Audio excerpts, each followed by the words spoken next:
I was editing this video and realized that I didn't really do much of a description as to what my end goal was. I mean, obviously, the end goal is to have off-site backups. I'm repeating something that I'm going to say here in a few minutes, but when people think of off-site backups, they usually think of one of those cloud-based services that you can subscribe to where you get X number of terabytes per month for some fee. The other alternative would be a safe deposit box, which I don't think are free. I think you have to pay for those too. But that's not what my end goal is. I'm already paying an amount of money per month for a storage unit.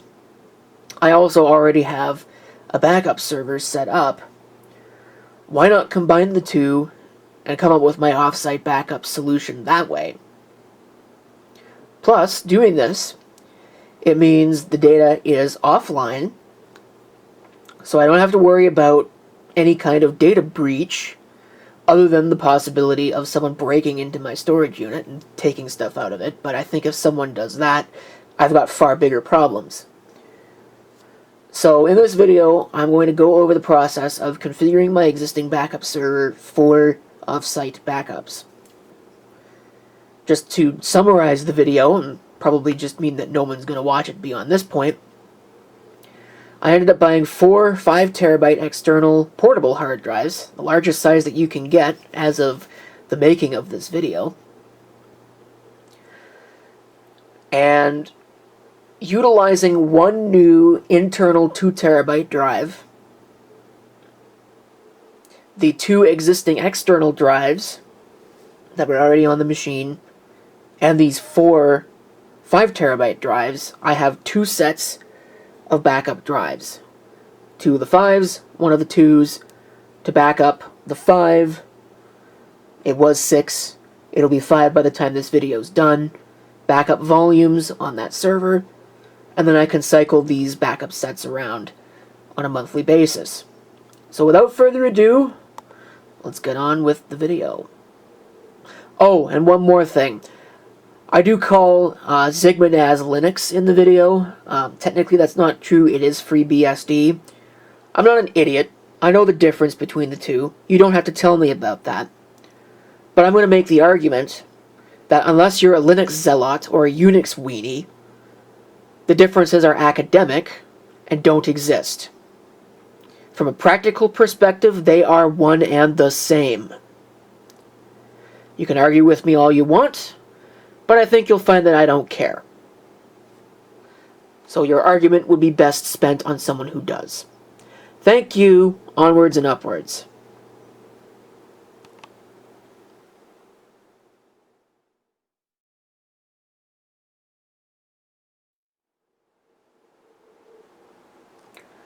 What we have here is the web interface for my backup server. Which clearly needs an update. But it's got 6 drives on it. And it works well. I haven't had to do any maintenance on this in a very long time. But one thing that I've wanted to add to my repertoire for a while is off-site backups, because having backups is all well and good, but like if a tornado wipes this place off the map, I'm still going to lose all this stuff, and putting a price on the integrity of data is hard to do because, you know, most of my life revolves around computers, so by necessity most of my life revolves around digital and files and things like that. And you know, most people, when they think of off-site backups, they probably think of safe deposit boxes at a bank, or they think about, in the context of a business, having a data center somewhere halfway around the world, secondary, or even some of those cloud services that are offered, but I don't want any of that. Why pay for a cloud service when you can have a one-time charge on some large hard drives? So I have 4 drives here. These are all basically the same. 5 terabyte. I bought these, I think, actually 2 years ago, because this has been a long time coming.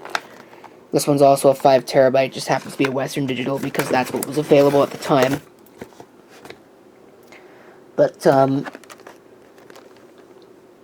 So the idea here was to take these drives, and the original idea was to set up a system with like a cache drive to upload to just via rsync, and then offload that to these as needed. But why build a whole new machine when this system here would work just fine just having it there? So I'll tell you what we're going to do. We're going to unbox those drives, and I'm going to see how this works. Like, the one thing that I think I might run into problems with is going to be the mount points. There's really not much to see here. 3-year warranty. Wish I knew where my knife was. That would probably make opening this a lot easier, but... Look at that. I actually found it. How convenient.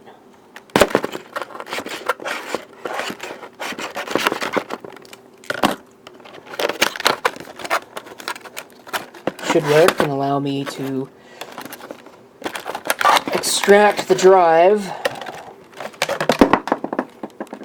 Seems like it's a lot bigger than most drives, but of course it's a 5 terabyte. Anything else in the box? No. It's just this plastic cradle, which is really sad for a society that's trying to reduce waste. We put it in a plastic cradle, but oh well, whatever. Yeah, that's definitely a thicker drive than most of the ones I've actually worked with. It's kind of heavy too. I was mildly surprised by that. There's the book. WD Discovery, and all the tools that it comes with that I won't be using because this is going on a BSD system, which it doesn't natively support, but none of that actually matters. This other one is probably it is going to be the same basic idea. I don't know why this is so difficult to cut through, but it is. I think I'm actually cutting through the cardboard.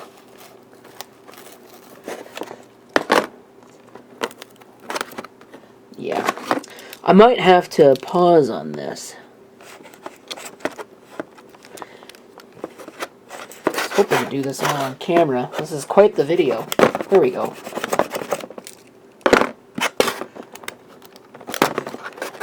Or not. Come on.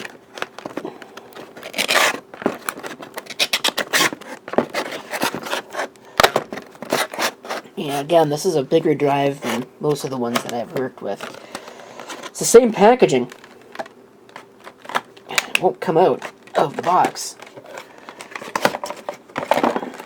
Give me the drive. So this one comes with a lot more in terms of manuals.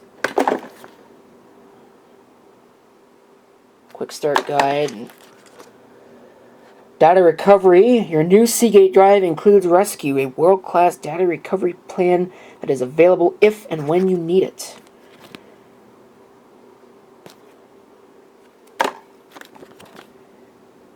Creative Cloud photography plan. There is a special place in a very hot portion of the universe for the CEO of Adobe Systems for foisting the idea of software by subscription on everybody, but that's not the point of this video. Oh, there's another book on top of that. Does this not come with a cable? Oh no, it does. There we go. It's in the bottom of this. I was going to say, cheapening out in all the wrong places. They're not giving a cable. Why won't this come open? I don't want to shake it and risk dropping it on the floor. Oh, it's because it opens from the other end. Okay. Again, there's your drive. It's a very tall drive. I think it's actually taller. Yeah, it's taller. And also larger, so I can't just use the same housing for that. That's kind of annoying, actually, but oh well. going to go ahead and get these unwrapped. I'll get them imaged, and then I'll get them installed on the machine. Well, for some reason, it took it nearly forever to actually realize the drive was connected and load all this stuff. It just sat there on waiting for a little while, but there it is. One Touch. You know, the One Touch name used to be for drives that had a button on them. You press the button and it's like a One Touch backup kind of deal. But I don't even think this drive has a button on it. No, I don't think there's a button on this drive. So that's kind of false advertising. But I'm going to go ahead and take a backup of the disk. We'll image it. So that way, if at a later time... What is this all about? Well, that's weird. It claims it's unformatted. Well, we'll image the disk anyway. I just went ahead and ran rsync and just copied everything over that way.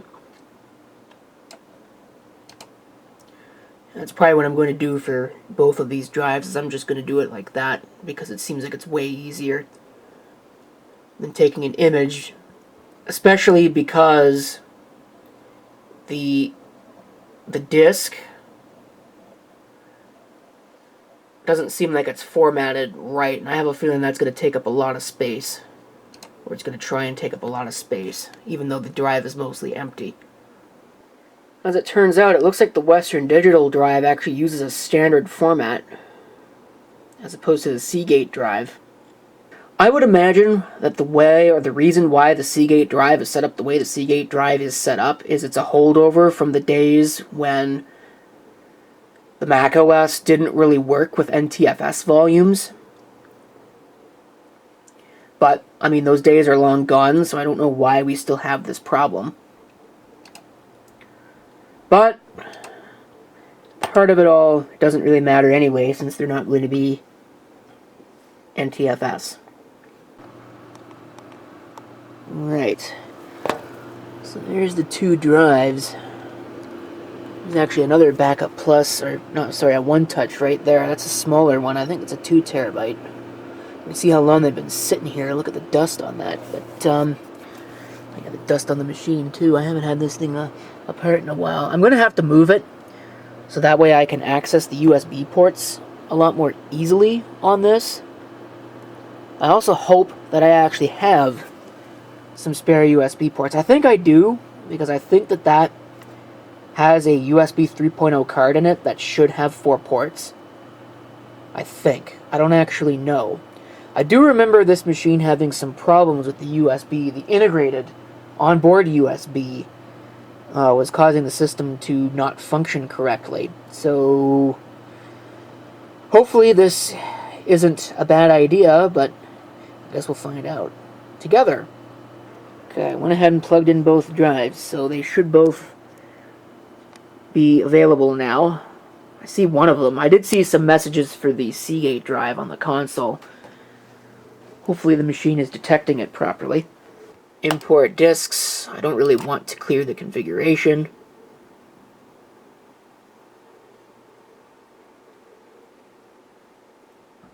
Alright, so there's the two drives. They are there. So that's good. So we'll go ahead and we'll apply those changes. I should probably configure these so that they're not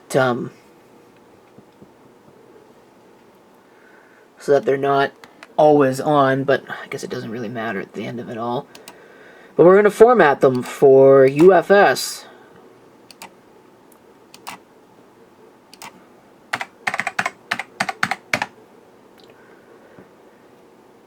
Minimum free space. We'll set it to the lowest possible value because I don't really care. And we'll format it. And we'll see what happens.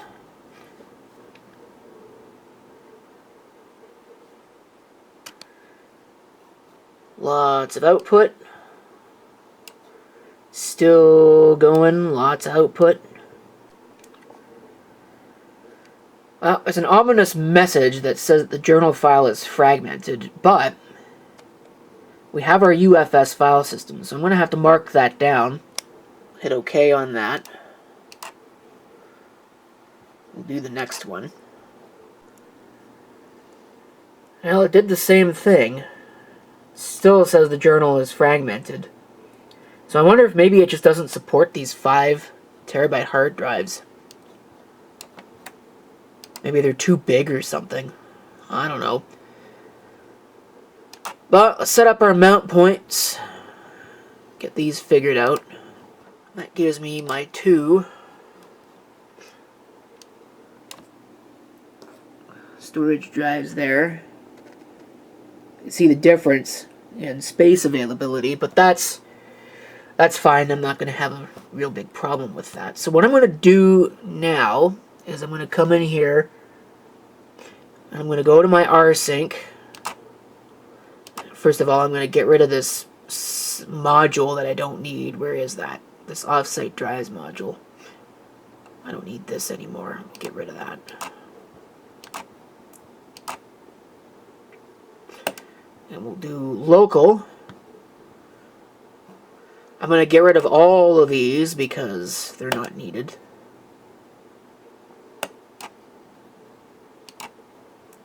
Just to clean up the configuration a little bit.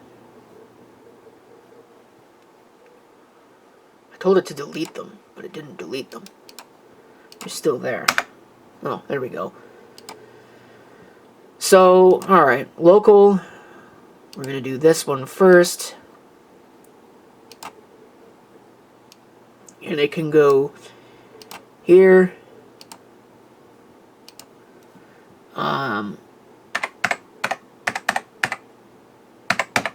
That's what we're going to do.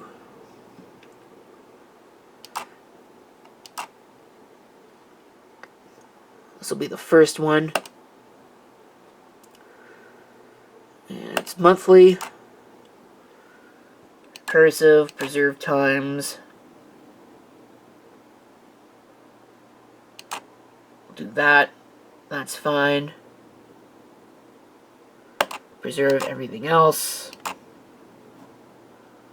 We'll apply those changes. And I'm actually going to run this now. And we'll see how long it takes. So it is 9:39 on the 20th.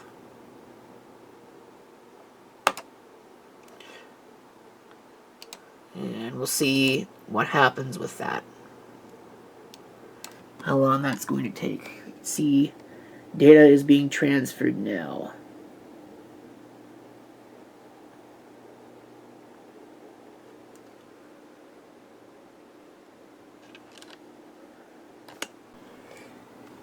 Alright. Looks like it finished about 4 hours later. Doesn't really say how long it took.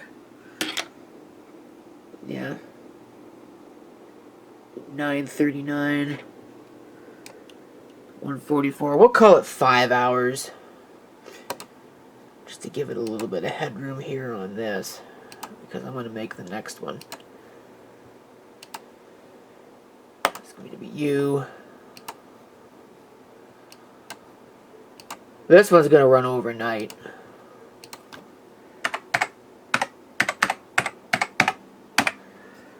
Alright. Oops. The 5th hour. What did I set the last one to? I think it was the 8th day. So we'll set it to the 8th day.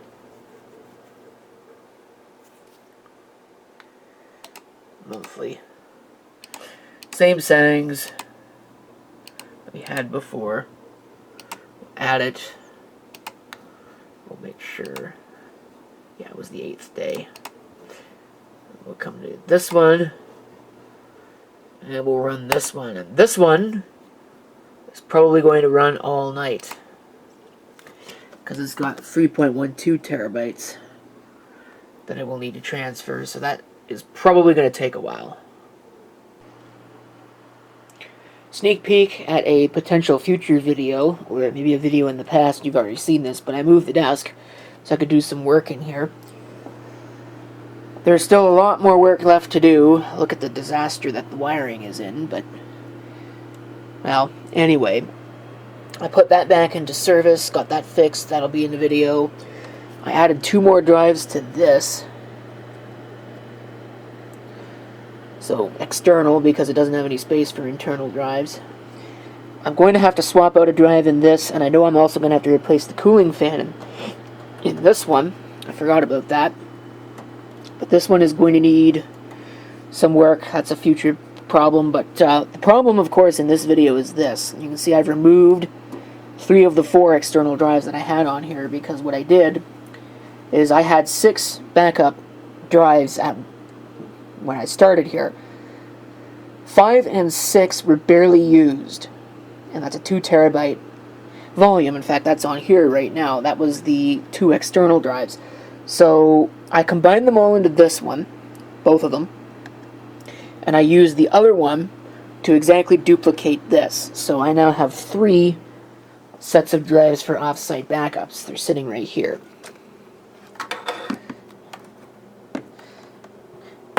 Just as a point of reference, look at the size difference between the 2 terabyte and the 5.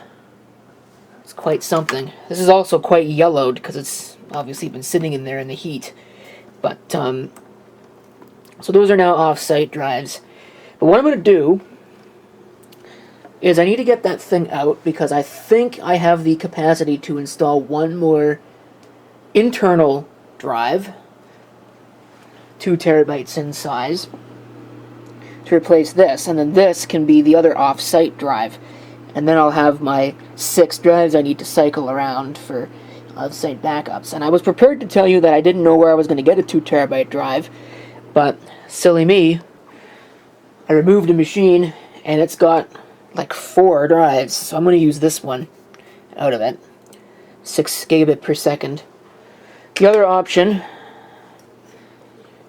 would be to use one of these green power drives, but I think I'd rather use the Hitachi because it seems like it's more suited for server. But I gotta shut this thing down, so that's what I'm going to do here. Yes, I would like to shut down the machine.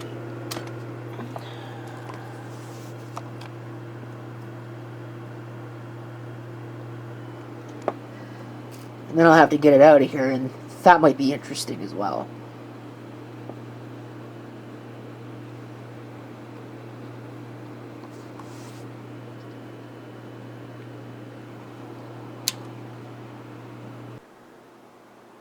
Alright, here we are. Look at this thing. Look at how dirty that is. You know, if I were doing this right, I would take this outside and blow it out with the air compressor. That's what I should be doing, but of course, I was never one to do what I should be doing, so I'm just not going to do that. What I'm going to do instead is put my new drive in, and the way this is going to work is simple. I'm going to take this drive here, move it up a spot, and I'm going to put the new one down there, just because that is what is most convenient. Although what I could do, because I realize these are not in order anyway, is I could just put it right in there. And that might be how I do this. I might just put it straight in there. In fact, I think that's exactly what I'm going to do. So, give me a minute. I do have 1 free SATA port on the motherboard. I hope it works. And we'll go ahead and we'll plug this in. And then I'm going to PXE boot it and check the smart data, because that drive, and I guess by extension the green power drives, were all in a RAID array, and I could not check the smart data while it was in the RAID array. So I don't know what kind of health status it's in. Okay, the drive is in place. I've got this hooked up. Hopefully it's going to see this keyboard, and hopefully it's going to PXE boot. Both of those are a question, but I think I have all the USB ports on this disabled because they did not agree with Sigma NAS, which is why I have this USB 3.0 card in here in the first place. One can hope. Oh, for Pete's sake. Of course. I almost break the fan by putting my finger into it. F11 for boot menu. Okay. Let's go into setup. So I'm missing a drive here. Oh no, I'm not missing a drive. I do have them all. Except for the boot drive, I unplugged it because I didn't want it to boot to it. Oh, peace be still. So what I need to do is I need to enable the PXE, and I don't know where that is on this motherboard. Oh, it's right there. Set that to enabled. Probably don't need the HD audio controller. I can take that out of the list of installed hardware options. So I'm going to go into boot here. Okay, network is an option. So I'm going to save that configuration and reset it. I'm probably going to have to tie that wire up a little bit better because I don't want it clunking into the fan like that. Oh, crap. Oh, it's going to boot anyway. I have a feeling this is going to fail because it's Realtek, and I've had problems with this. Oh, no, it worked just fine. HDAC 2.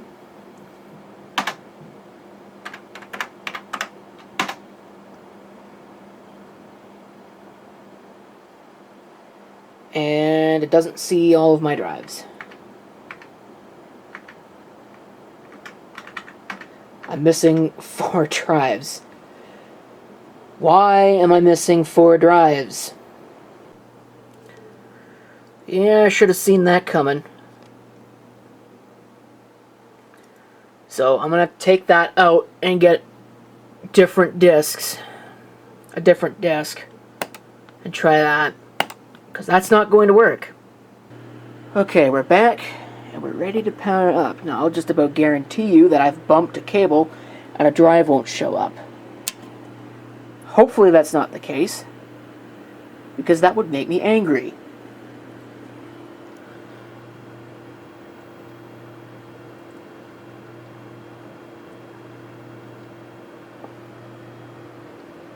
Alright, checkpoint code 9C.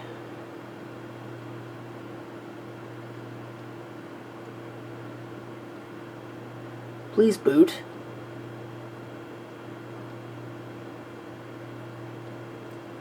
I would really like it if you would boot.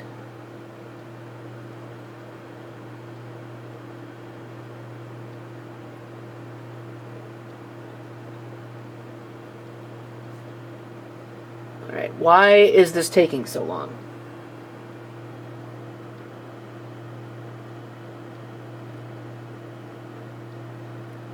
What is going on? Why are we doing this? I don't understand. Ugh. Computers. Okay, so for some reason it doesn't like the 5 terabyte drives on at boot. Good to know.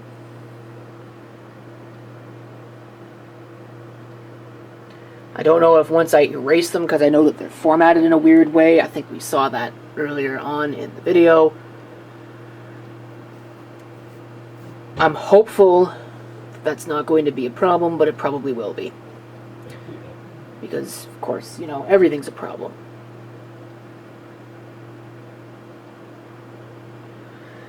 Of course, it still remembers the RAID. I'm going to have to take that off of there. That's not even valid. Alright, disks. Management. I'm going to clear the configuration and import.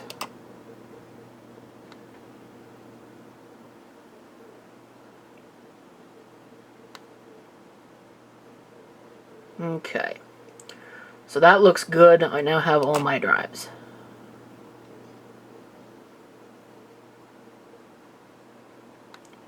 So we're going to go to Format, UFS. I'm going to select the first drive.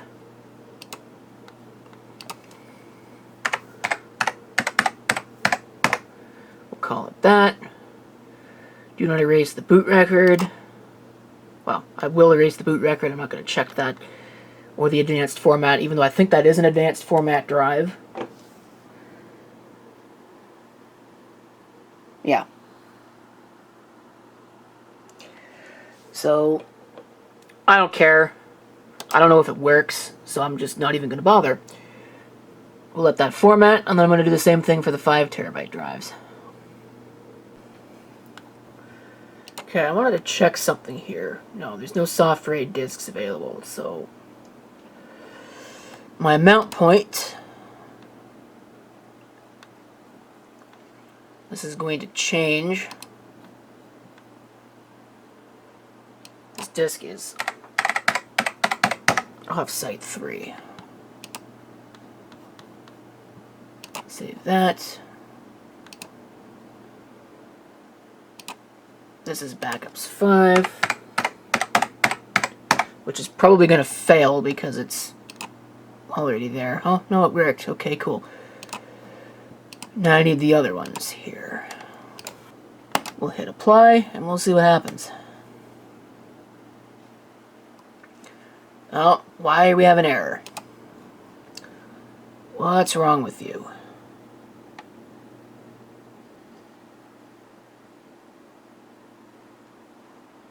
Oh. File system is not clean. Run file system check.